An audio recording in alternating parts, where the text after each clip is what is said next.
नमस्कार दोस्तों, आदर्श technical classes Dausa में आपका हार्दिक स्वागत है। कैसे हो दोस्तों? आशा करता हूँ ठीक होंगे।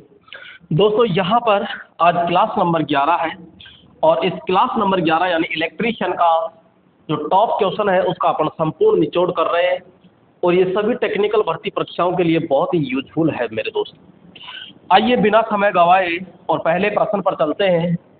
और यहाँ पर पहला प्रश्न जो है वो क्या है, आइए ये लीजिएगा। पहला प्रश्न आपकी स्क्रीन पर आ चुका है दोस्तों। और पहला प्रश्न क्या है समझते हैं दोस्त। निम्नलिखित में से कौन से कनेक्शन का उपयोग सब स्टेशन, जी हाँ मेरे दोस्तों, सब स्टेशन यानी कि वोल्टेज को स्टेप डाउन करने के लिए किया जाता है। दोस्तों सब स्टेशन का मतलब यहाँ है जैसे कि अपने घरों में विद्युत आती है, तो विद्युत आती है तो विद्युत कहाँ से आती है, तो अपन कहते हैं पावर प्लांट से आती है, लेकिन वो छोड़िए। जहाँ विद्युत जो विद्युत होती है अपने घरों में आती है उससे पहले जो ट्रांसफॉर्मर लगाया जाता है वो सब स्टेशन कहलाता है आपका। यहाँ पे सब स्टेशन पर जो होता है यहाँ अपन कहेंगे स्टेप डाउन ट्रांसफॉर्मर लगाया जाता है। कौन सा लगाया जाता है, तो मैं कहूँगा स्टेप डाउन ट्रांसफॉर्मर लगाया जाता है, जिसमें एक प्राइमरी वाइंडिंग होती है और सेकेंडरी। जो प्राइमरी जो होती है वो डेल्टा के अंदर होती है और जो सेकेंडरी होती है ये आपकी स्टार के अंदर होती है, जहां से मेरे दोस्तों क्या निकलता है, न्यूट्रल निकलता है। इस प्रकार से यहाँ पे इस प्रकार से आर, वाई और बी ये तीन होते हैं, जबकि एक न्यूट्रल यहाँ पे प्रयोग किया जाता है। तो प्राइमरी तो होती है किसमें, डेल्टा में, और सेकेंडरी होती है किसमें, स्टार में। तो ये स्टेप डाउन होता है। यहाँ प्राइमरी लगभग 11 केवी की लाइन होती है, जबकि यहाँ जो स्टेप डाउन होता है सेकेंडरी होती है, तो यहाँ पे जो वोल्टेज मिलेगा अपन को लगभग 415 वोल्टेज मिलता है। और कौन सा मिलेगा, एसी मिलता है। क्लियर दोस्तों, यहाँ पे समझ में आ गया होगा। यह है स्टेप डाउन। और स्टेप अप कहाँ प्रयोग किया जाता है, जहाँ पे उत्पादन केंद्र होते हैं। उत्पादन केंद्रों पर क्या किया जाता है, 11 केवी का उत्पादन किया जाता है। इस 11 केवी को स्टेप अप किया जाता है, स्टेप अप किया जाता है। और स्टेप अप किया जाता है तो यहाँ स्टेप अप किया जाता है ट्रांसफॉर्मर के द्वारा। तो वो कितना 220 या फिर 440 केवी के द्वारा अपन प्रयोग करते हैं। आवश्यकता के अनुसार कि 220 केवी करना है, 440 करना है या और कितना करना है उसके अनुसार। तो यहाँ उत्पादन केंद्र पर पूछे तो स्टेप अप करेंगे, सब स्टेशन पे पूछे तो स्टेप डाउन करेंगे। वो पहले कह रहा है कि स्टेप डाउन का जो कनेक्शन होता है वो कौन सा होगा, तो हम कहेंगे भैया यहाँ डेल्टा टू स्टार होगा, डेल्टा टू स्टार कनेक्शन होता है। तो राइट ऑप्शन क्या हो जाएगा यहाँ पे, बी ऑप्शन होता है। क्लियर, कोई डाउट किसी को? जी नहीं। तो यहाँ पे आइए आगे चलते हैं और अगला प्रश्न आ चुका है, ये लीजिएगा। और प्रश्न क्या कह रहा है, ध्यान पूर्वक समझिएगा। पृथ्वी पर आने वाली उच्च वोल्टेज की लहर बोले तो तरंग को मोड़ने के लिए पृथ्वी और लाइन के बीच में जुड़ा हुआ वृद्धि डायरेक्टर यानी सर्ज डाइवर्टर खालिस्तान के रूप में जाना जाता है। दोस्तों क्या कहना चाह रहा है समझिएगा ध्यान पूर्वक। यहाँ पे जैसे कि बात करते हैं कि ये लाइन होती है, ठीक है, ये हमारी लाइन होती है। और ये लाइन जब होती है तो इस पे क्या जाएंगे, तार भी जाएंगे। हम कहते हैं कि भैया ये तार गए यहाँ पे। अब यदि कोई आकाशीय विद्युत आती है तो इसकी सुरक्षा के लिए क्या किया जाता है यहाँ पे एक लाइटिंग अरेस्टर लगाया जाता है इस प्रकार से। तो यहाँ पे एक लाइटिंग अरेस्टर जब लगाया जाता है, अच्छा, लाइटिंग अरेस्टर जो लगाया जाता है तो इसमें क्या किया जाता है, ये जो लाइन है ना, इस लाइन का एक तार तो इससे जोड़ दिया जाता है यूं, जबकि एक ये जो बचा है इसको जोड़ा जाता है सीधा किससे, ग्राउंड से। जब इस लाइन के अंदर दोस्तों 20% की वृद्धि हो जाए किसी कारणवश, या फिर आकाश से विद्युत आती है, तो एक्स्ट्रा जो वोल्टेज होता है इसको यहाँ चिंगारी के माध्यम से इसके अंदर आता है और सीधा जमीन में प्रवाहित कर दिया जाता है। तो इस सिस्टम को हम कहते हैं तड़ित चालक। क्या कहते हैं, तड़ित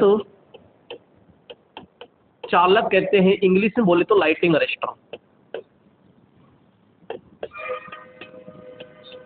लाइटिंग अरेस्टर, लाइटिंग अरेस्टर, ठीक है। तो यहाँ पे स्किन प्रभाव जी नहीं, निकटता प्रभाव जी नहीं, कोरोना जी नहीं, बिजली रोधक जी हाँ, लाइटिंग अरेस्टर होता है। तो राइट ऑप्शन तो क्या हो जाएगा यहाँ पे, डी ऑप्शन होता है। तो मेरे दोस्तों यहाँ पे ये लगाया जाता है, जो लाइटिंग अरेस्टर होता है ये आपके मकान होते हैं उसके शीर्ष भाग पर लगाया जाता है, मकानों में लगाया जाता है, और यहाँ लाइनों पे ध्यान लगता ही है, ठीक है। आइए आगे चलते हैं और अगला प्रश्न है। तो दोस्तों यहाँ अगला प्रश्न क्या है, ये लीजिएगा। अगला प्रश्न है कि निम्नलिखित में से कौन सा अर्थ के प्रतिरोध को कम करने का तरीका है, यानी अर्थ प्रतिरोध को कम कैसे किया जाता है। दोस्तों सबसे पहले बात करते हैं कि जैसे कि मैं बात कहूं कि ये तो होता है हमारा धरातल, और धरातल के अंदर यहाँ पे काटा जाता है अंदर इलेक्ट्रोड, तो ये होता है इलेक्ट्रोड, क्लियर, इलेक्ट्रोड। और इस इलेक्ट्रोड से ये एक तार होता है, ये जोड़ा जाता है, किसको जोड़ा जाता है, तो यहाँ कहेंगे वैद्युतिक वस्तु होती है उसको, तो इसको तो कहते हैं, इसको क्या कहते हैं, इसे कहते हैं अर्थड वस्तु, अर्थड वस्तु कहते हैं दोस्तों इसको, और इसे कहते हैं अर्थ तार, अर्थ तार या फिर अर्थ लीड कहते हैं, अर्थ लीड के नाम से जाना जाता है, क्लियर। अब कहा जाता है कि ये जो आपका अर्थ इलेक्ट्रोड है इसका प्रतिरोध कैसे कम किया जाए, अर्थिंग का प्रतिरोध कैसे कम किया जाए। नंबर 1 यहाँ पे कहेंगे पानी डालकर, क्लियर, पानी डाल कर। दूसरा आता है यहाँ पे नमक कोयला, नमक कोयला, कोयले को ही क्या कहते हैं मेरे दोस्तों, चारकोल डालकर। नेक्स्ट गड्ढे, जो गड्ढा होता है गड्ढे की गहराई, गहराई बढ़ाकर, बढ़ाकर। नेक्स्ट इलेक्ट्रोड, इलेक्ट्रोड की लंबाई बढ़ाकर। नेक्स्ट यहाँ पे नंबर 5 कहेंगे दोस्तों कि इलेक्ट्रोड होता है उसका लंबाई तो बढ़ेगी लेकिन उसका क्षेत्रफल बढ़ाकर, सॉरी इलेक्ट्रोड का लंबाई नहीं क्षेत्रफल, यहाँ पे मैं क्या लिख दिया अभी, इलेक्ट्रोड का, इलेक्ट्रोड, इलेक्ट्रोड का क्षेत्रफल, क्षेत्रफल बढ़ाकर। दूसरी चीज यहाँ पे अनेक सारे अगर आपके इलेक्ट्रोड होते हैं तो उनको समांतर में जोड़कर, इलेक्ट्रोडों को समांतर में जोड़कर, इलेक्ट्रोड को समांतर में जोड़ कर, ये तो यहाँ पे दोस्तों पानी डालकर, नमक कोयला डालकर, गड्ढे की गहराई बढ़ाकर, यहाँ इलेक्ट्रोड का क्षेत्रफल बढ़ाकर, और यहाँ पे एक बात कहेंगे इलेक्ट्रोड, इलेक्ट्रोड को समांतर में जोड़ करके अर्थ का प्रतिरोध क्या कर सकते हैं, घटा सकते हैं। यानी कि यहाँ पे बात करते हैं अर्थ प्रतिरोध, अर्थ प्रतिरोध, अर्थ प्रतिरोध कम करना, कम करना, ये लोग। तो यहाँ प्लेट का क्षेत्रफल बढ़ाकर, इलेक्ट्रोड की गहराई कम करके, प्लेट का क्षेत्र कम करके, और कई इलेक्ट्रोड को श्रृंखला में जोड़कर, भैया श्रृंखला में नहीं जोड़ेंगे, प्लेट का क्षेत्रफल कम नहीं करेंगे, गहराई, इलेक्ट्रोड की गहराई, इलेक्ट्रोड की गहराई कम करके नहीं बढ़ा करके, तो यहाँ पे ये भी गलत हो गया। तो क्षेत्र को बढ़ा करके, प्लेट का जो क्षेत्र होता है वो, अब इलेक्ट्रोड तो यहाँ पे प्लेट का क्षेत्रफल बढ़ाकर अपन क्या कर सकते हैं, यहाँ पे क्योंकि क्षेत्र बढ़ेगा तो प्रतिरोध क्या हो जाता है, कम हो जाता है। तो यहाँ पे आपका राइट ऑप्शन हो गया ए। आइए नेक्स्ट प्रश्न पे चलते हैं दोस्तों। अगला प्रश्न आपका आता है, ये लीजिएगा अगला प्रश्न। और अगला प्रश्न क्या कह रहा है कि अर्धनिर्वाहक, अर्धनिर्वाहक उपकरण जो प्रकाश की ऊर्जा को विद्युत ऊर्जा में परिवर्तित में सक्षम है उसे खालिस्तान के रूप में जाना जाता है। अर्धनिर्वाहक का मतलब होता है दोस्तों, अर्धचालक कोई उपकरण है जो प्रकाश ऊर्जा को विद्युत ऊर्जा में बदलता है। अब कौन है भाई साहब? Volt meter. ये वोल्ट मीटर तो क्या करता है? वोल्टेज को मापता है, वोल्टेज को मापता है। और किस क्रम में जुड़ता है? तो अपन कहते हैं ये तो समांतर क्रम में लगता है सप्लाई के। ठीक है, यहां बात करते हैं ड्राई सेल। तो ये ड्राई सेल तो रासायनिक ऊर्जा को विद्युत ऊर्जा में बदलता है, रासायनिक ऊर्जा को विद्युत ऊर्जा में बदलता है। जबकि यहां पे जो ड्राई सेल होता है ये 1.5 वोल्टेज होता है इसका ईएमएफ। बात करते हैं बैटरी चार्जर। बैटरी चार्जर क्या करता है? आउटपुट के अंदर आपको डीसी देता है, बैटरी चार्जर डीसी देता है और ये बैटरी को चार्ज करने के लिए प्रयोग किया जाता है। और इसके अंदर यहाँ पे रेक्टिफायर लगाया जाता है, रेक्टिफायर। और रेक्टिफायर क्या काम करता है? एसी टू डीसी करता है।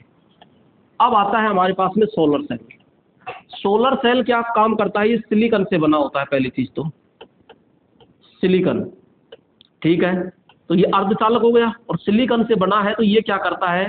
सौर ऊर्जा को, यानी सूर्य से आने वाली किरणें, सौर ऊर्जा, और सौर ऊर्जा को किस में चेंज करता है? तो सौर ऊर्जा को चेंज करता है मेरे दोस्तों ये विद्युत ऊर्जा में। तो विद्युत ऊर्जा में बदलता है, सौर ऊर्जा को विद्युत ऊर्जा में बदलता है। और सोलर सेल, प्रत्येक सोलर सेल का जो वोल्टेज होता है वो 0.5 वोल्ट होता है। प्रत्येक सेल का कितना वोल्टेज होता है? मात्र 0.5 वोल्टेज होता है। ये चीज ध्यान में रखिएगा। तो सोलर सेल क्या काम करता है? आपका प्रकाश ऊर्जा को, प्रकाश का मतलब है सौर ऊर्जा, यहाँ पे अपन लिख सकते हैं ये सौर ऊर्जा को बदलता है। सौर ऊर्जा को प्रकाश ऊर्जा, ये विद्युत ऊर्जा में बदलने का काम करता है। तो राइट ऑप्शन तो क्या हो जाएगा यहाँ पे? डी ऑप्शन होता है। आइए अगले प्रश्न की ओर चलते हैं दोस्तों। और अगला प्रश्न आपके स्क्रीन पर आ चुका है, ये लीजिएगा। और यहाँ पे इसमें मेरे ख्याल से इसमें कोई दिक्कत आपको नहीं होनी चाहिए। तो यहाँ पर यदि 120 वोल्ट पर चलने वाले टोस्टर, टोस्टर का मतलब होता है कि ये एक चौकोर बॉक्सा होता है जिसमें टोस्ट या ब्रेड सेकी जाती है, का प्रतिरोध 60 ओम है। तो इसकी शक्ति ज्ञात कीजिए। टोस्टर का मतलब क्या हो गया? तो यहाँ पे कहेंगे ब्रेड या टोस्ट,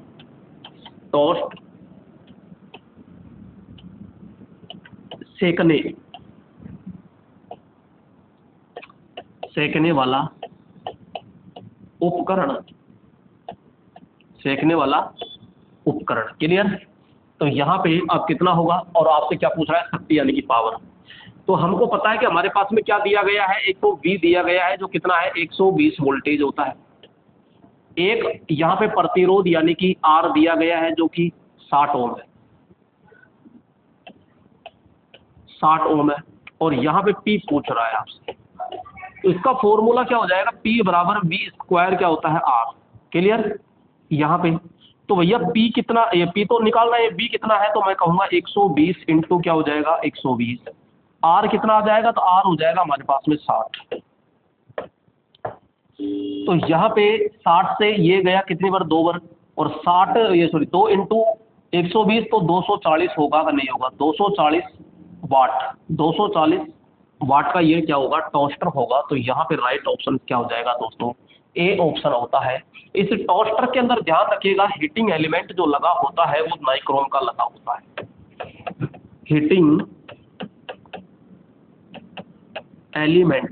हीटिंग एलिमेंट किसका लगा होगा? तो अपन कहेंगे नाइक्रोम का।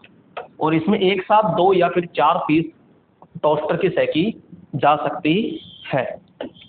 आइए अगले प्रश्न पर चर्चा करते हैं। तो यहाँ पे अगला प्रश्न आ चुका है और ये लीजिएगा अगला प्रश्न। आरंभ में वोल्टेज वृद्धि प्राप्त करने के लिए प्रतिदीप्ति ट्यूबलाइट के किस घटक का इस्तेमाल किया जाता है? तो वोल्टेज में वृद्धि करने के लिए दोस्तों इसमें 3 घटक होते हैं। तो 3 घटक कौन कौन से होते हैं, आइए समझते हैं तीनों घटकों को। ये 2 पिन इधर निकली होती है, 2 पिन इधर निकली होती है, और यहाँ पे अपन कहते हैं फिलामेंट होता है ये, ठीक है। ये क्या होते हैं, फिलामेंट, और ये है हमारी ट्यूब। ये जो ट्यूब होती है ना, इस ट्यूब के अंदर क्या भरा होता है, तो अपन कहते हैं मरकरी प्लस आर्गन। तो इसमें मरकरी प्लस आर्गन भरा जाता है, ठीक है। यहां पे लगाया जाता है दोस्तों एक स्टार्टर, और ये स्टार्टर इस प्रकार से इलेक्ट्रोडों के श्रेणी क्रम में जोड़ दिया जाता है। तो ये होता है स्टार्टर, और इसमें जो गैस भरी जाती है वो कौन सी होती है, तो हम कहेंगे हीलियम। हीलियम, इसमें हीलियम गैस भरी जाती है। इसमें 2 पत्तियां होती है ये, तो ये 12 से 16 बार प्रति मिनट ऑन ऑफ करने का कार्य करती है। नेक्स्ट अगला जो घटक होता है हमारे पास में, ये होता है चौक, और चौक के 2 पॉइंट निकले होते हैं, जिसमें एक पॉइंट ये होता है। तो ये सीधा किससे जुड़ता है, फेज से, और यहाँ पे न्यूट्रल होता है, न्यूट्रल जुड़ता है मेरे दोस्तों इससे। तो चौक क्या काम करता है, चौक का मेन काम होता है इसका कि प्रारंभिक वोल्टेज को अति उच्च करना। भाई इसका काम क्या होता है, नंबर 1 तो अपन कहेंगे जो प्रारंभिक वोल्टेज होती है इसे क्या करना, अति उच्च करना। दूसरा जो कार्य होता है वो क्या होता है कि जो धारा होती है उस धारा को सीमित करना, धारा को सीमित करना, ठीक है। तो ये चीजें इसमें होती है। तो ट्यूबलाइट का घटक क्या होता है, तो ये कह रहा है प्रतिदीप्ति यानी वोल्टेज में वृद्धि। वोल्टेज में वृद्धि कौन करेगा, हमारा चौक कार्य करता है ये, क्लियर। तो इसमें पूरा का पूरा है दोस्तों। कैपेसिटर भी लगा होता है, तो यहाँ पे अपन कह सकते हैं कि एक कैपेसिटर इसके समांतर क्रम में लगा होता है। तो रेडियो व्यवधान को दूर करने के लिए, रेडियो और टीवी जो होती है उसमें व्यवधान आता है, उसमें फ्लिकरिंग हो जाती है, तो उसको दूर करने के लिए अपन किसका प्रयोग करते हैं, यह कैपेसिटर का भी प्रयोग किया जाता है। तो राइट ऑप्शन तो यहाँ क्या हो जाएगा, ये चौक होता है। आइए आगे चलते हैं और अगला प्रश्न लीजिएगा। तो यहाँ पे मेरे दोस्तों ये देखिएगा ध्यानपूर्वक, क्योंकि आपके लिए बहुत ही अति आवश्यक सूचना है और जरूरी भी है। यहाँ पे जो इलेक्ट्रीशियन का जो फाउंडेशन बेच है, जी हाँ, जिसमें 0 लेवल से हाई लेवल तक होगा, और ये इलेक्ट्रीशियन का पूरा फाउंडेशन है, ऑफलाइन और ऑनलाइन दोनों मोड में है, मात्र 599 रुपए में रहेगा दोस्तों। इसके अंदर 3 सब्जेक्ट रहेगी, आपकी इलेक्ट्रीशियन थ्योरी रहेगी, इसके अंतर्गत आपको क्या मिलेगा, एक ड्राइंग रहेगी, और इसमें क्या रहेगा, बेसिक साइंस। ये बेसिक साइंस, ये तीनों फॉर्मेट में रहेगा दोस्तों। यहाँ आप प्ले स्टोर से एप्लीकेशन डाउनलोड कर सकते हो, आदर्श टेक्निकल क्लासेज, ठीक है। और अधिक जानकारी के लिए आप कॉल करके संपर्क कर सकते हो, पूछ सकते हो। आइए अगले प्रश्न पे चलते हैं, और अगला प्रश्न है आपके, ये लीजिएगा।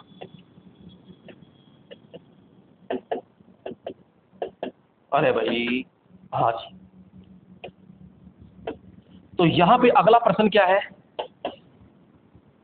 अगला प्रश्न है कि एक त्रिकला प्रेरण, त्रिकला प्रेरण का मतलब होता है 3 phase motor, 3 phase induction motor. त्रिकला प्रेरण मोटर का मतलब 3 फेज इंडक्शन मोटर में सिंक्रोनस गति पर स्लिप का मान ज्ञात कीजिए। स्लिप सिंक्रोनस गति पर, ठीक है भाई साहब, ज्ञात करते हैं। सबसे पहले बात करते हैं यहाँ पे ये स्टेटर, और स्टेटर के अंदर ये खांचे कट्टे होते हैं, और खांचों में क्या डाली जाती है, वाइंडिंग डाली जाती है। और यहाँ पे जो ये वाइंडिंग होती है, बात करते हैं जो वाइंडिंग होती है ना, ये वाइंडिंग 120 डिग्री के अंतराल पर की जाती है, और यहाँ पर इसको जब जोड़ा जाता है तो यहाँ 3 फेज सप्लाई दी जाती है, 3 फेज। और जैसे ही देते हैं तो इसमें चुंबकीय क्षेत्र पैदा हो जाता है, इसमें चुंबकीय क्षेत्र पैदा हो जाता है, और ये गति करता है। और ये जो गति होती है, इस गति को कहते हैं सिंक्रोनस गति। क्या कहते हैं, तुल्यकालिक गति कहते हैं, सिंक्रोनस गति कहते हैं। इसके बाद में हमारा बीच में आता है भाई साहब रोटर। कौन आता है, रोटर आता है। और ये जो रोटर होता है ये गति करेगा, लेकिन कब करेगा, पहले तो इसमें चुंबकीय प्रेरण क्रिया के द्वारा क्या बढ़ेगा, ईएमएफ बढ़ेगा, जब ये में बढ़ेगा तो चुंबकीय क्षेत्र होगा, ऊपर से भी चुंबकीय क्षेत्र होगा, दोनों में लड़ाई होगी, दोनों में लड़ाई होती है तो टॉर्क बनता है, यानी आपसी प्रतिक्रियाएं होगी और यहाँ पे टॉर्क पैदा होता है, टॉर्क के कारण ये घूमता है। जब ये गति करेगा तो इस गति को कहते हैं हम एन आर, यानी कि रोटर गति कह दीजिए, मोटर गति कह दीजिए, या वास्तविक गति कह दीजिए। अब अगर मोटर आपकी कौन सी है, प्रेरण, तो प्रेरण के अंदर क्या होता है, सिंक्रोनस गति और रोटर गति दो होती है। यहां पे बात करते हैं सिंक्रोनस मोटर, सिंक्रोनस मोटर की मैं बात करूं तो यहां भी दो गति रहेगी ये, और मैं बात करूं दोस्तों यहां पे एक अल्टरनेटर अल्टरनेटर, और अल्टरनेटर में क्या होगा, यहां भी दो गति होगी। तो भैया दो गति होती है तो प्रेरण मोटर में क्या होगा, सिंक्रोनस गति ज्यादा होती है और रोटर गति कम होती है, क्योंकि बेचारा रोटर है जो पीछे पीछे घूमता रहता है, तो यहाँ पे रोटर गति क्या रहती है, कम। सिंक्रोनस गति में क्या होता है कि सिंक्रोनस गति में जो रोटर होता है ना, वो सिंक्रोनस गति के बराबर ही घूमता है, तो ये दोनों बराबर होंगे। और अल्टरनेटर में रोटर को घुमाते हैं हम प्राइम मूवर के द्वारा, तो ये गति ज्यादा होती है और सिंक्रोनस गति क्या रहती है, कम रहती है। तो ये तीनों चीजें अपन को याद होनी चाहिए। अब आती है स्लिप, कि भाई यहाँ पे जो पूछा जा रहा है वो क्या है, स्लिप। तो मैं बात करूंगा स्लिप किसे कहते हैं, स्लिप कहते हैं मेरे दोस्तों, ध्यान रखना, सिंक्रोनस गति और रोटर गति का जो अंतर होता है ना, इस अंतर को स्लिप कहा जाता है। अंतर को क्या कह रहे हैं, स्लिप कहते हैं। और प्रतिशत स्लिप की मैं बात करूं तो भैया प्रतिशत जो स्लिप होती है ना, वो N S minus N R upon में एन एस इंटू में क्या आता है, 100। अब किस पर पूछ रहा है, सिंक्रोनस गति पर ही पूछ रहा है ये, तो भैया सिंक्रोनस गति पे पूछ रहा है तो दोनों गति क्या होगी, बराबर होगी, दोनों गति क्या हो जाएगी, बराबर हो जाएगी। तो बराबर में से बराबर को घटा दो, तो यानी कि 100 है तो ये भी 100 है, 100 में 100 घटाए तो 0, 0 को इंटू किया किससे, 100 से, तो 0 ही तो आया। तो यहाँ पे अपन कहेंगे 0% होती है, कितनी हो जाएगी, 0% होती है। भाई यहाँ पे दोनों का अंतर है और सिंक्रोनस स्पीड पे पूछ रहा है ये, तो दोनों यानी 1000 आरपीएम है, तो 1000 आरपीएम है और 1000 ये है, तो दोनों का अंतर है, तो 1000 में से 1000 जाएगा तो बचेगा कितना, 0। तो आपकी स्लिप कितनी आ जाएगी, ये 0। आइए अगले प्रश्न पर फिर चर्चा करते हैं दोस्तों, और ये लीजिएगा अगला प्रश्न।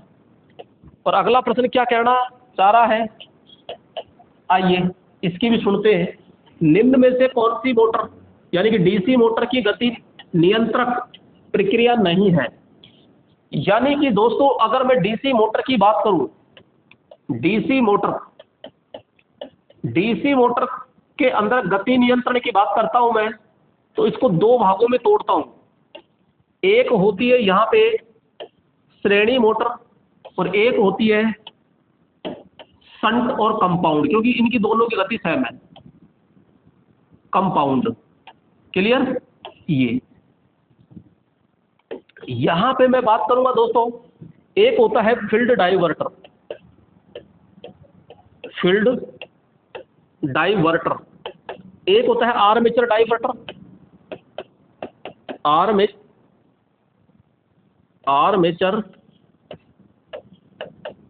डाइवर्टर, एक होता है आपके कौन सा, वोल्टेज सप्लाई वोल्टेज नियंत्रण, ये तो है आर्मेचर, एक होता है सप्लाई नियंत्रण या सप्लाई नियंत्रण, सप्लाई कंट्रोल कह दीजिए, सप्लाई वोल्टेज के होना आप, सप्लाई वोल्टेज नियंत्रण, सप्लाई वोल्टेज द्वारा। यहां पे मैं बात करूंगा चौथा, एक होता है फील्ड टैपिंग द्वारा, फील्ड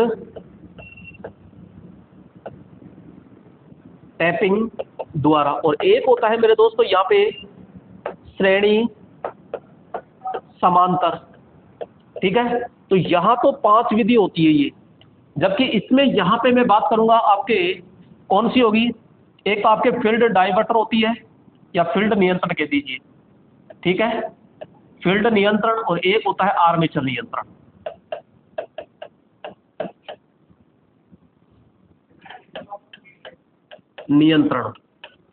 ये, और एक होती है इसमें वार्ड लियोनार्ड गति नियंत्रण विधि जो सबके अंदर होती है। तो अब पूछ क्या रहा है कि प्रक्रिया नहीं है, field diverter, series parallel, field control और वोल्टेज कंट्रोल। तो दोस्तों कौन सी होगी आपकी? फील्ड डाइवर्टर, जी हाँ ये होती है। सीरीज पैरेलल होती है। फील्ड टैपिंग, फील्ड टैपिंग तो इसमें है ही नहीं, फील्ड कंट्रोल आ गया ना। और वोल्टेज कंट्रोल अच्छा अच्छा, इसमें फील्ड कंट्रोल थोड़ी होगा, इसे फील्ड टैपिंग कह सकते हो।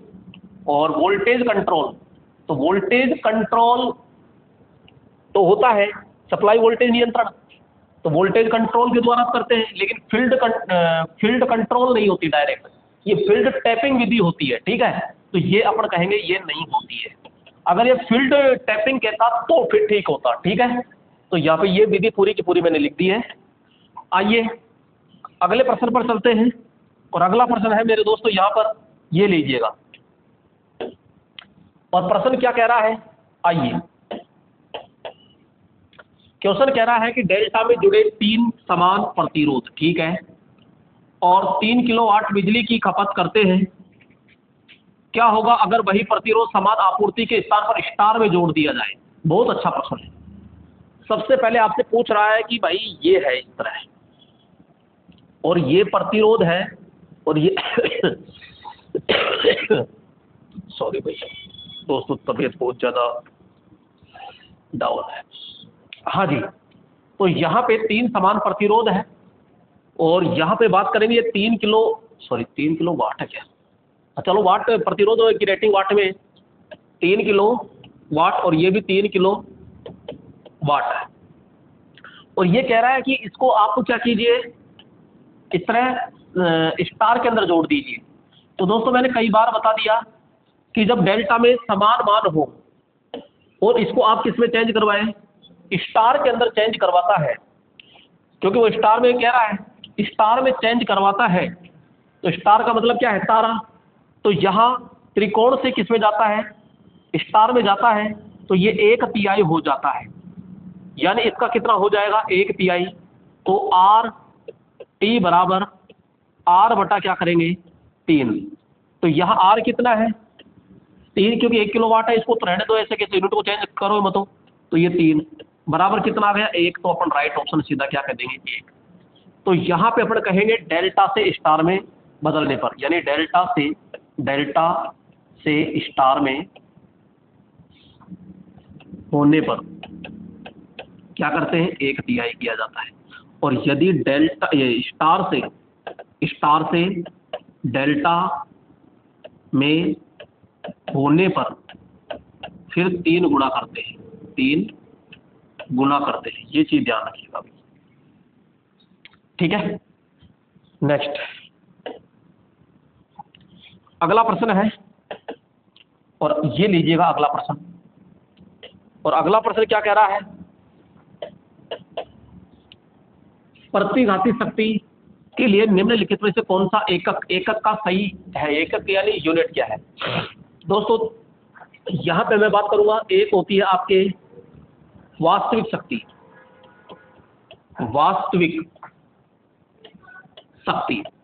जो वास्तविक शक्ति होती है इसे हम रियल पावर भी कहते हैं, सत्य शक्ति भी कहते हैं, इसे क्रियाशील पावर भी कहते हैं। कई सारे नाम हैं, और मैं बात करूंगा इसमें सबसे पहले इसका प्रतीक, और जो इसका प्रतीक होता है वो होता है P। इसका मापन किस में करते हैं? इसका मापन करते हैं किलोवाट में। मापन और यंत्र किससे मापते हैं? तो वाट मीटर से, वाट मीटर से मापते हैं। इसका सूत्र होता है P बराबर VI cos थीटा। तो ये चीज याद रखना बस। अब बात करते हैं यहाँ पे नंबर 2, यहाँ पे आभासी शक्ति जिसे अपन काल्पनिक शक्ति या अपरेंट पावर कहते हैं। नेक्स्ट यहाँ पे मैं बात करूंगा इसका प्रतीक, और इसका जो प्रतीक होता है वो क्या होता है? S। यहाँ पे इसका जो मापन किया जाता है या रेटिंग में कहूँ, यहाँ पे मैं बात करूंगा दोस्तों रेटिंग की, तो रेटिंग जो होती है, रेटिंग किसमें होती है, तो यहाँ पे वाट या फिर यहाँ सॉरी VA या KVA। नेक्स्ट बात करेंगे दोस्तों यहाँ पे कि वहाँ पर हो गया, ये हो गया प्रतीक हो गया कि सूत्र क्या होता है, तो S बराबर होता है VI। S बराबर क्या होता है इसका, VI। नंबर 3 पे चलते हैं, यहाँ पे प्रतिघाती शक्ति। और प्रतिघाती शक्ति के अंदर क्या होता है, तो इसमें भी समझ लीजिए। सबसे पहले प्रतीक की बात करते हैं, तो इसका प्रतीक होता है Q। यहाँ पे मैं बात करूं कि रेटिंग क्या है, रेटिंग, तो इसमें ये मापक का मतलब क्या है, रेटिंग है ना, रेटिंग। तो रेटिंग क्या है इसकी, तो KVAR या VAR, ठीक है, VAR या KVAR, इसको शॉर्ट में क्या लिखते हैं, बार भी लिखते हैं ये। और इसका जो सूत्र होता है वो सूत्र क्या है, Q बराबर VI साइन थीटा होता है। क्या होता है, VI साइन थीटा होता है। तो प्रतिघाती शक्ति BA वाट बार मेगावाट, तो यहाँ पे अपन कह देंगे सीधा VAR यानी वोल्ट एम्पियर रिएक्टिव।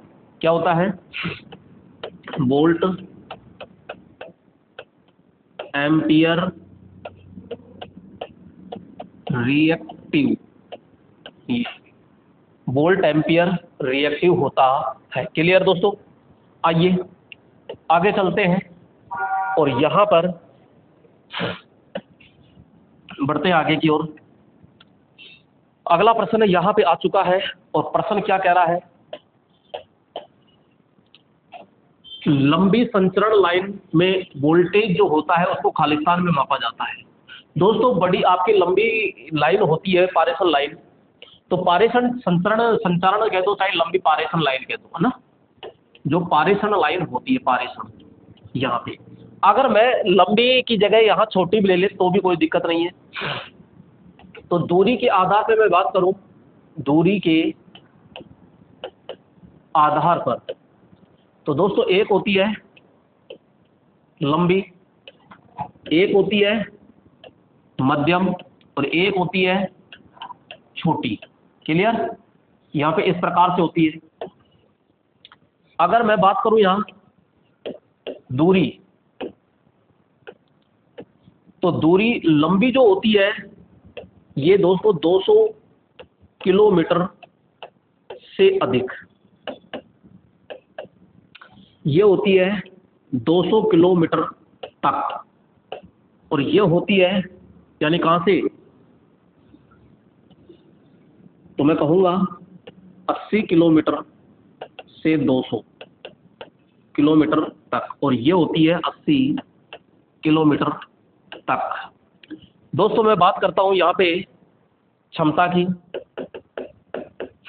तो क्षमता के अंदर मैं बात करूँ तो ये जो होती है ये 66 केवी तक होती है, तक ये होती है आपकी 132 केवी तक, और ये होती है 132 केवी से अधिक। मैं सुरक्षा के लिए बात करूं यहाँ, सुरक्षा के लिए तो यहाँ पे लगाई जाती है महो रिले, महो रिले, इसमें प्रतिघात रिले लगाते हैं, प्रतिघात रिले लगाते हैं। और इसमें दोस्तों कौन सी लगाते हैं, इसमें महो रिले लगाते हैं, इसमें प्रतिबाधा रिले, और इसमें प्रतिघात लगाते हैं, प्रतिघात यानी रिएक्टेंस, इम्पीडेंस, और यहाँ महो रिले हम प्रयोग करते हैं। तो यहाँ पे आपसे पूछ रहा है कि वोल्टेज किस में होता है, तो ये देखो केवी, तो यहाँ पे अपन कहते हैं केवी यानी किलो वोल्ट के अंदर लिया जाता है, किलो वोल्ट, राइट ऑप्शन हो गया सी। क्लियर, आइए आगे चलते हैं अगले प्रश्न पर। और अगला प्रश्न क्या है, अगला प्रश्न लीजिएगा यहाँ पे, अगला ये प्रश्न आ चुका है और प्रश्न क्या है, परिपथ कौन कौन से होते हैं। तो दोस्तों यहाँ पे देखते हैं नंबर 1। नंबर 1 होता है बंद परिपथ, बंद परिपथ। नंबर 2 खुला परिपथ। नंबर 3 शॉर्ट यानी लघु परिपथ। नंबर 4 लीकेज परिपथ। नेक्स्ट नंबर 5 यहाँ पे एक तरफा या एक दिशीय। नंबर नेक्स्ट मैं बात करूंगा नंबर 6 दो दिशीय परिपथ। नंबर 7 निष्क्रिय परिपथ। नंबर 8 सक्रिय परिपथ। और भी भाई बहुत होते हैं, लेकिन ये मैन ये होते हैं। इसमें क्या क्या बातें याद रखनी है? ये आपका सामान्य परिपथ होता है, सामान्य परिपथ, ठीक है, इसमें कोई दिक्कत नहीं है। खुला परिपथ, इसमें धारा 0, प्रतिरोध होता है अनंत, क्लियर। शॉर्ट सर्किट, इसमें धारा का मान होता है अनंत, प्रतिरोध का मान होता है 0। तो ये दोषित परिपथ है, खुला परिपथ हो गया, दोषित परिपथ। लीकेज के अंदर क्या होता है कि यहाँ पे फेज तार होता है, ये किसी बॉडी के या गीली दीवार से स्पर्श हो जाता है तो लीकेज परिपथ कहलाता है। एक दिशा, इसमें धारा का जो मान होता है एक ही दिशा में होता है। इसमें 2 दिशा, दोनों दिशाओं में। इसमें वोल्टेज या जो धारा होती है, धारा सोर्स होते हैं, बिल्कुल भी लगे नहीं होते हैं। जबकि इसमें लगे होते हैं तो ये सक्रिय, नहीं लगे होते हैं तो निष्क्रिय होता है। खुला परिपथ, अर्ध परिपथ, बंद परिपथ। राइट ऑप्शन क्या हो जाएगा यहाँ पे? डी ऑप्शन होता है। आइए आगे नेक्स्ट प्रश्न की ओर बढ़ते हैं। और अगला प्रश्न आ चुका है यहाँ पे मेरे दोस्तों। और अगला प्रश्न क्या है? तो यहाँ पे निकेल आयरन सेल होता है। तो दोस्तों सबसे पहले बात करते हैं, निकेल आयरन जो सेल होता है ये एक प्रकार का सेकेंडरी सेल होता है। सेकेंडरी बोले तो द्वितीय। और इस सेल को हम गीला सेल कहते हैं। इस सेल को गीला सेल कहते हैं, इसको नम सेल कहते हैं, और इसी को तर सेल के नाम से जाना जाता है। इसमें प्रति सेल 1.5 वोल्टेज होता है। और इसका जो उपयोग किया जाता है वो पनडुब्बी में किया जाता है। पनडुब्बी के अंदर इसका प्रयोग ज़्यादातर किया जाता है, ठीक है। तो यहाँ पे तर सेकेंडरी सेल, तो तर सेकेंडरी सेल ही हो जाएगा यहाँ पे। तो यहाँ कोई दिक्कत नहीं है। इसमें पॉजिटिव जो प्लेट होती है वो निकेल हाइड्रेट की बनी होती है, निकेल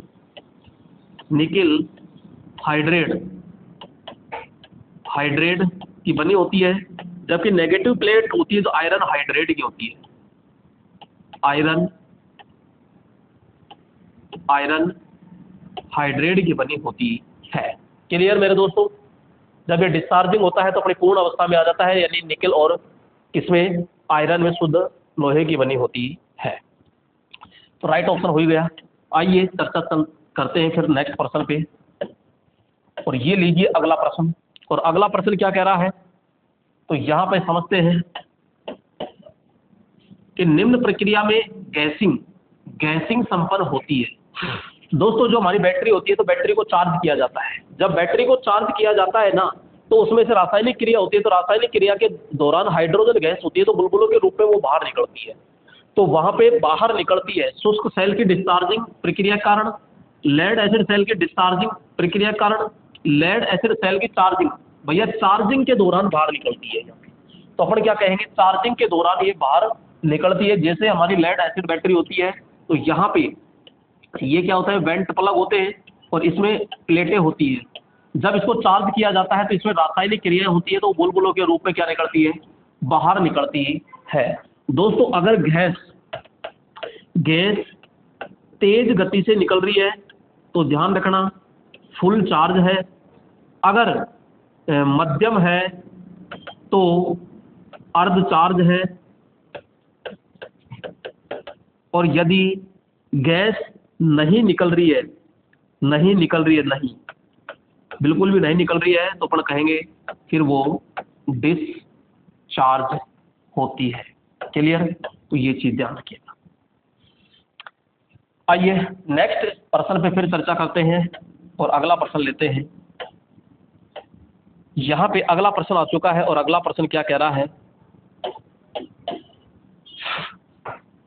विद्युत मशीनों के ब्रश किसके बने होते हैं?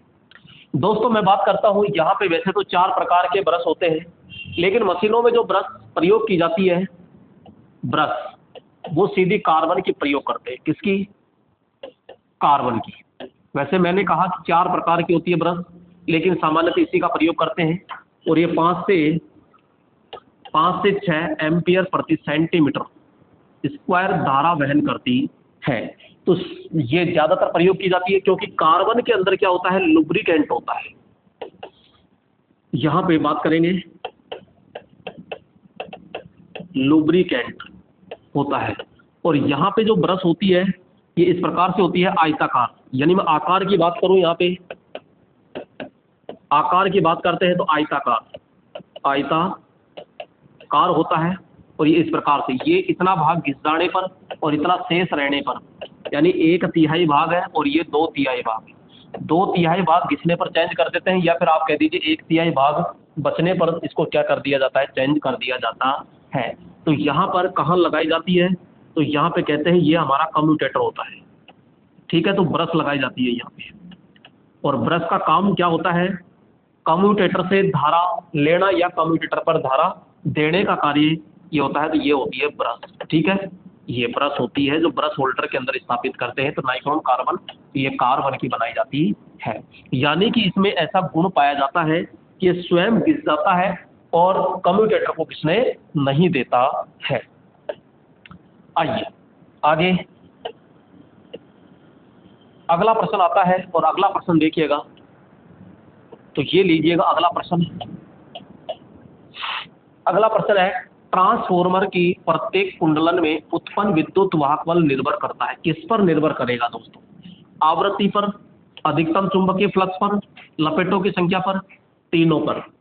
दोस्तों यहाँ पे मैं अगर बात करूं, ट्रांसफॉर्मर है ये, और ट्रांसफॉर्मर के अंदर ये कोर है और यहाँ पर ये वाइंडिंग है और ये भी हमारी वाइंडिंग है।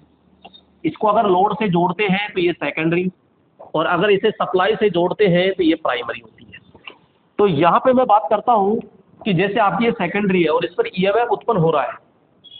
तो दोस्तों ये ईएमएफ उत्पन्न होता है, ईएमएफ तो अपन जैसे कहते हैं 4.44 होता है, फाई होता है, एफ बी होता है और यहाँ एन होता है। ठीक है ना, ये चीजें यहाँ पे देखने को मिलती है। तो यहाँ एन यानी कुंडली के टर्नों की संख्या हो गई। ठीक है, एफ हो गया चुंबकीय फ्लक्स हो गया, आवृत्ति पे डिपेंड करती है, अधिकतम चुंबकीय फ्लक्स पे भी डिपेंड करती है और लपेटों की संख्या पर डिपेंड करती है। तो हम कहेंगे भैया तीनों पे क्या होता है, ये डिपेंड होता है। आपसे क्वेश्चन पूछा जाएगा कि ट्रांसफॉर्मर की जो रेटिंग होती है, ट्रांसफॉर्मर की रेटिंग क्या होती है, तो अपन सीधा कहेंगे कि इसकी रेटिंग होती है KVA। आपसे क्वेश्चन पूछा जाएगा ये परिवर्तित करता है, परिवर्तित किसको परिवर्तित करता है, तो सीधा कहेंगे वोल्टेज व धारा को। ये नियत रखता है, नियत। तो इसमें नियत क्या होता है, तो अपन कहेंगे फ्रीक्वेंसी व पावर व आकार।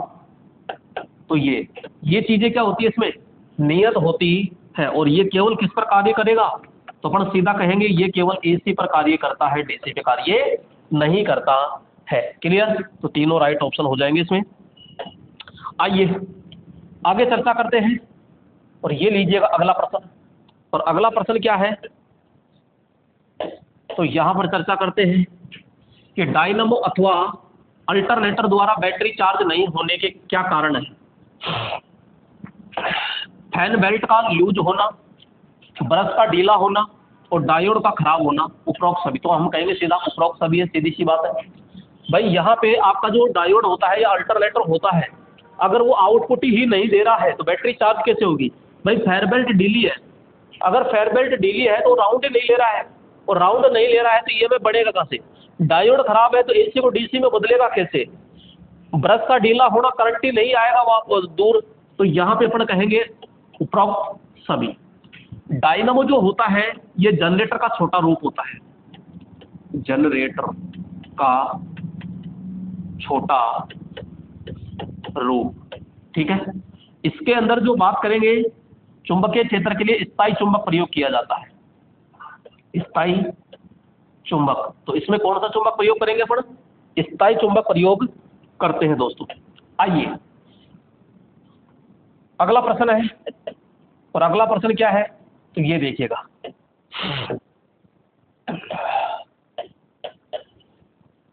अगला प्रश्न है, वोल्टेज को बढ़ाने वाले डिवाइस को खालिस्तान कहा जाता है। भैया वोल्टेज को कौन बढ़ाएगा? तो अपन कहते हैं प्रतिरोध बढ़ाएगा क्या? जी नहीं।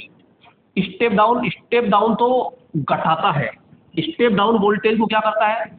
घटाता है। और स्टेप अप वोल्टेज को क्या करता है मेरे दोस्तों? बढ़ाता है। तो ये तो सीधा सीधा आ गया, इसमें कोई दिक्कत नहीं है। स्टेप अप जो ट्रांसफॉर्मर होता है, इसमें के का मान जो होता है, के का मान होता है वो 1 से क्या होता है? ज्यादा होता है। इसके अंदर यहाँ पे बात करेंगे, जो एन एस होता है सेकेंडरी में टर्नों की संख्या होगी, वो क्या होगी? तो ज्यादा होती है। तो ये क्लियर। तो आइए नेक्स्ट चलते हैं फिर। अगला प्रश्न है यहाँ पे, और अगला प्रश्न क्या कह रहा है?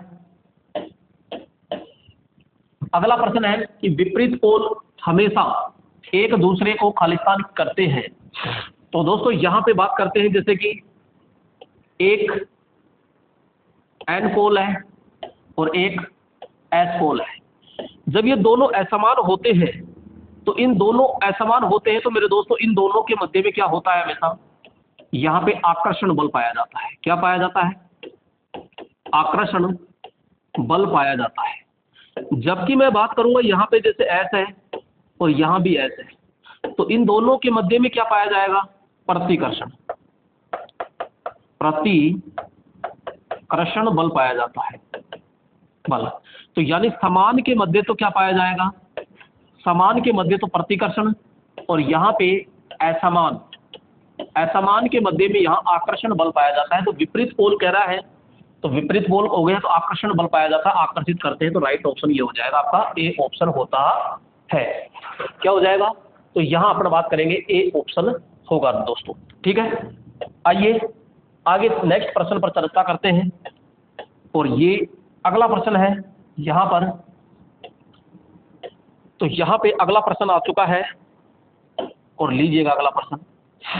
एक ट्रांसफॉर्मर की दक्षता किसके बीच होती है? तो दोस्तों ट्रांसफॉर्मर जो होता है ना, इसकी दक्षता सबसे अधिक होती है, सबसे अधिक। क्वेश्चन पूछा जाता है क्यों? क्योंकि इसमें एक तो घूमने वाला भाग नहीं होता, घूमने वाला भाग नहीं होता है, इसलिए सबसे ज्यादा होती है। तो इसकी जो दक्षता होती है वो 95% से 98% होती है। 95 से कितनी होती है? 98% होती है। और अधिकतम दक्षता पर शर्त, यहाँ पे बात करते हैं अधिकतम दक्षता पर शर्त। तो शर्त क्या है? तो अपन सीधी सी कहते हैं कि भैया यदि पहली है जैसे लोह हानि बराबर क्या होगी? ताम्र हानि। अगर दोनों हानि जिस समय बराबर हो जाएगी तो अधिकतम दक्षता पर हमारा ट्रांसफॉर्मर क्या करेगा? कार्य करता है। दूसरी आप ये भी कह सकते हो कि लोह हानि जो होती है वो लोह हानि और ताम्र हानि, लोह हानि और ताम्र हानि का अनुपात अगर 1 आ जाए तो भी अधिकतम दक्षता पर काम करता है। और यहाँ पे मैं बात करूं कि लोह हानि और ताम्र हानि का अंतर अगर 0 आ जाए तो भी अधिकतम दक्षता पर क्या करती है? कार्य करती है। तो अब देख लीजिए, तो 90 से 98 है इसमें, वैसे अपन ने कहा माना 95 से 98 ही होती है, लेकिन ऑप्शन के अनुसार ए ऑप्शन आपका क्या हो जाएगा? राइट होगा दोस्तों। तो दोस्तों यहाँ पे ये सारे के सारे प्रश्न थे जो अपन ने टॉप लेवल पे इनको हल कर लिया। फिर नेक्स्ट क्लास के अंदर फिर मुलाकात करते हैं, तब तक के लिए जय हिंद मेरे दोस्त।